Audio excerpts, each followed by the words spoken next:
Hello and welcome. Today, we're very happy to have a dubbing expert with us, Abel-Antoine Vial.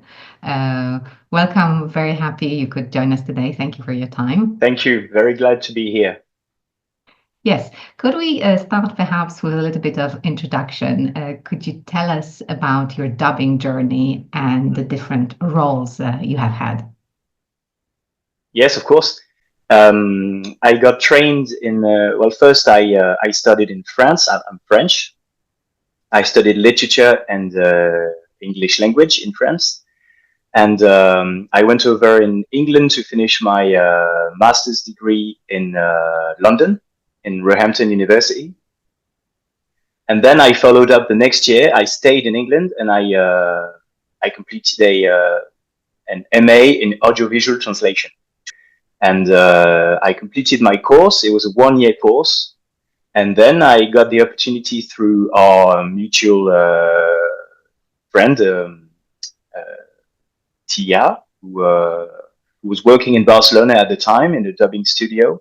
And she was a project manager. And she said, we got in touch through our teacher in Roehampton University.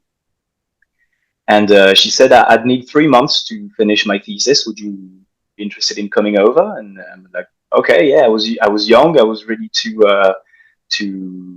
willing to work in dubbing, and I was like, this could be a great experience to start. And then you also allow me to practice my Spanish, which I learned in school, but never really got to practice in real life. So I went in Barcelona and worked for 1 year in this company as a quality control manager. Don't remember the name of the position, but quality control. And then I started freelancing 1 year after as a dubbing adapter, translator, which is the job I'm still doing now. So I started working solely with this company that I was working previously with. They gave me films to translate for dubbing. And then I moved back to France a year after in Paris. And I've been here for 10 years. And I started building my network because I didn't know anyone in the field, really anyone in the field. So I went through all the dubbing studios that I could find with my little suitcase and and great hopes for the future. And I managed to meet a couple of people, some fellow translators who were more experienced than I was, and they were really helpful in mentoring me in some way.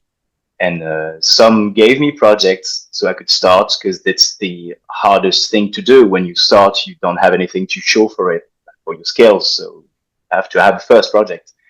So I also did an internship in a company related to France Télévisions, which is the national TV company in France, one of the national TV company. And it was subtitling for the deaf and hard of hearing, and live subtitling for TV. So I had a mic and I was repeating, and it was transcribing. So I wasn't really into that, but then I got to know another part of the field as well. And it's through that company that I got my first job for dubbing. And it was the first series, which I really enjoyed. So I had my first project, and then I got a second one. It all Can I followed ask? up from there. Yes? Because you mentioned being a dubbing adapter and a translator. Could you Yes. explain this a little bit? Do you translate or do you adapt? Is like dialoguiste part? Yes. Thank you for your question. Yeah. It's obviously translation, but it's audiovisual translation, which is very different from, say, book translation or technical translation. I know that in some dubbing pipelines or companies, some people do the translation first and some other people do the adaptation. Hmm. And in some other cases, it's just the same person translating and adapting for lip sync and for other constraints. What's the case here?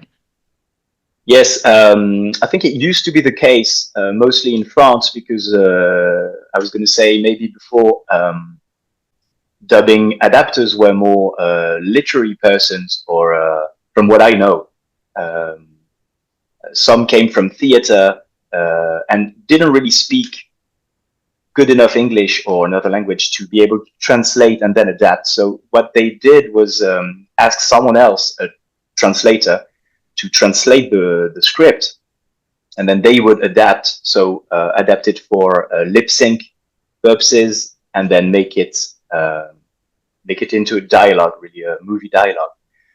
Myself, I do everything. I translate and adapt for Spanish and English.